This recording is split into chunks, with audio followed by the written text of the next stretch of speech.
Labas, šitas nauja diena, važiuoju apsipirkti valgyti. Aną savaitę nefilmavau, nes su vaikeliais ruošiamės važiuoti pas senelius, ant tų visų kapelių važinėjom ir taip toliau.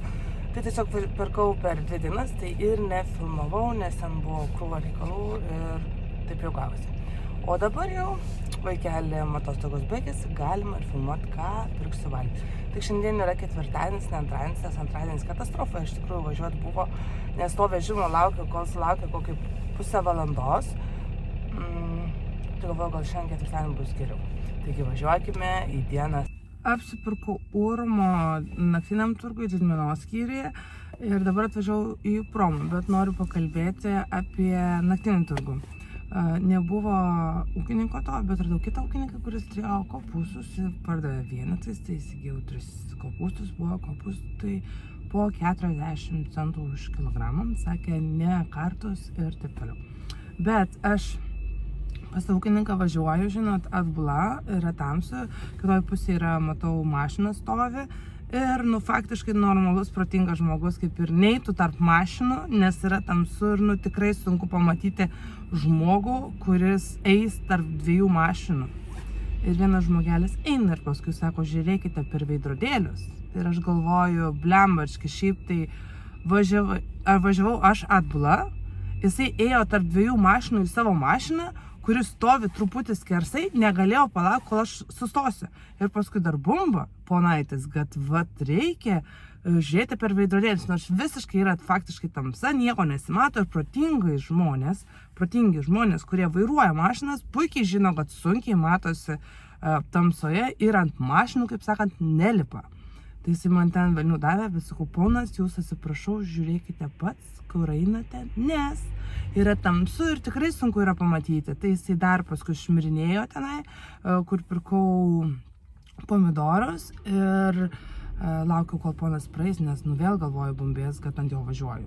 Principas tas, kad žmonės dažniausiai tie, kurie nevairuoja, yra neprotingi, eina skersai įstrižai perėjų arba kažkaip aikštelėse vaikšto, o žmonės, kurie vairuoja, puikiai supranta, kad mašina gali nesustoti laiku, vairuotojas gali nepamatyti laiku ir tiesiog tave nudaužti. Tai žodžiu, pabumbėjau dabar, nes nesąmonė visiškai, žinokit, yra, kad žmonės nemato, kaip važiuoti ir taip toliau.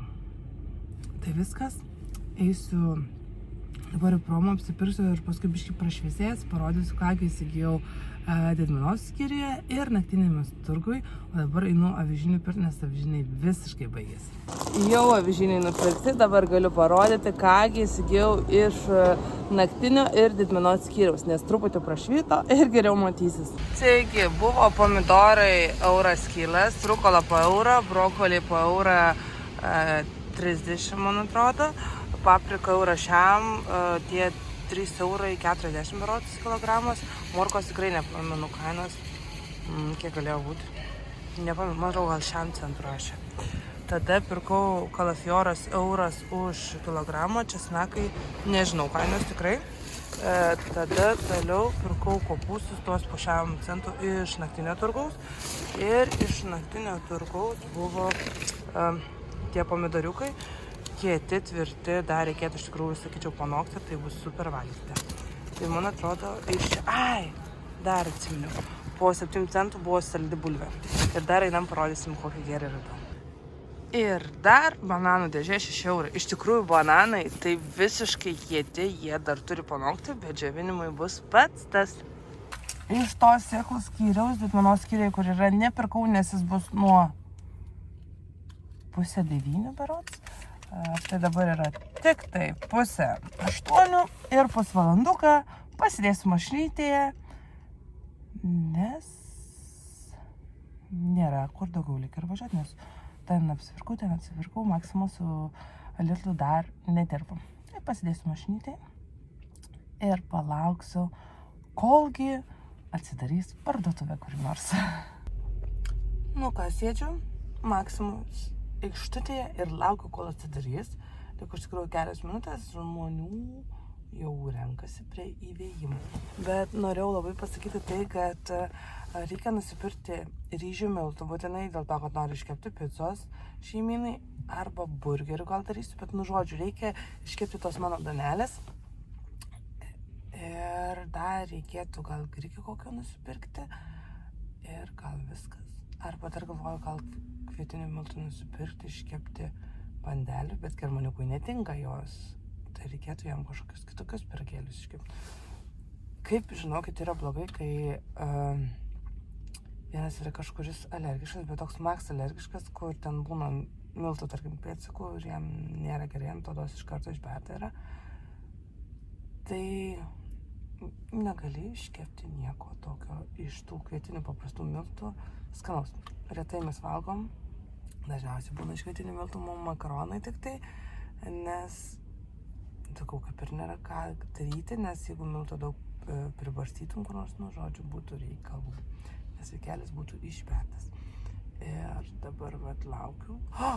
Prieskonių reikia su alyvuogėm nusipirkti, nepamiršti, dabar ką tik atsiminiau, kad baigiau praeitą kartą, kai kažką gaminau. Grikius kaip gaminau. Tai va, tai lauksiu ir ką įsigysiu, parodysiu jums. Gerai? Ar žiūrėsite toliau? Tikiuosi žiūrite ir toliau. Nu ką, apsipirkau Maksimui. Nusipirkau ko, nežinau, kad aš senai pirkau iš tikrųjų tą kvietinius miltus. Sojų varškės nusipirkau, šitą dalyką iš tikrųjų mes nevalgome, bet aš jums noriu ką pasakyti. Ir dar vanilio ir cukrus nusipirkau. Tai bandysiu, tikrai ne šiandien, savaitgalį kepti bandelės su varške, sojų tą varškę. Ir pažiūrėsiu, tikiuosi, pavyks, gausis skaniai. Ir jeigu gausis skaniai, tai tikrai pasidalinsiu. Nes kai gaminsiu, būtinai rašysiu receptą. Nes vyrelis labai nori tų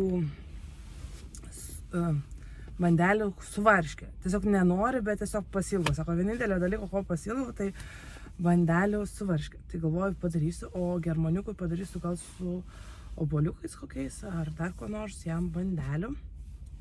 Tų iš ryžių miltų su avižiniais ir tikrai tiks ir patiks. Mes bandysiu daryti tą su sojų varške bandelės. Taigi važiuosiu dabar iki Lidlo apsipirkti. Tada važiuosiu į sėklų skyrių, jau pasiėmus germaniuko iš ofisiuko. Taigi važiuokime drauge. Beje, atsiminiau, kad ta Maksima, kur jų įmonė yra, ne įmonė, bet jūs prekinis ženklas Veldan, ar kaip vadinasi, tai produktai iš tikrųjų yra ganėtinai geri, skanūs, tai tikiuosi, tai miltai irgi bus geri, nes pirmą kartą tokius būtent perku.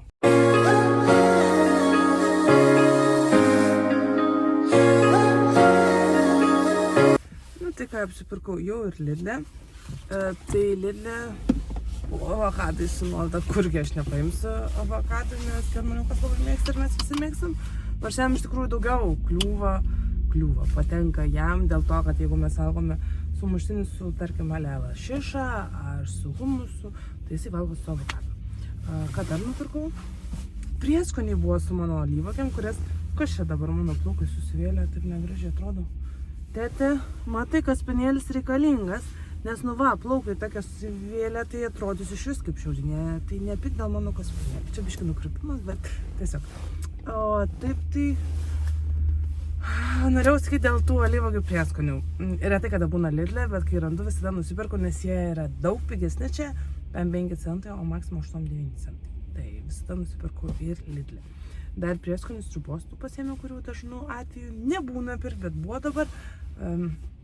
Kas dar tenai? Makaronai pabrango, makaronai pabrango. 10 kokių centų gal, man atrodo.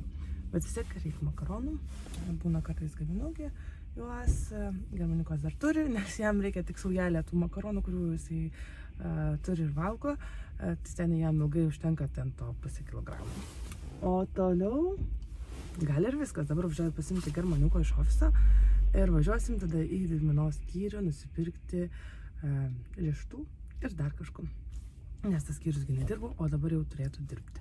Taigi važiavau su germaniuku, nusipirkau citrinų, 5 centų už kilogramą buvo, tai su tahiniu žodžiu tobulą.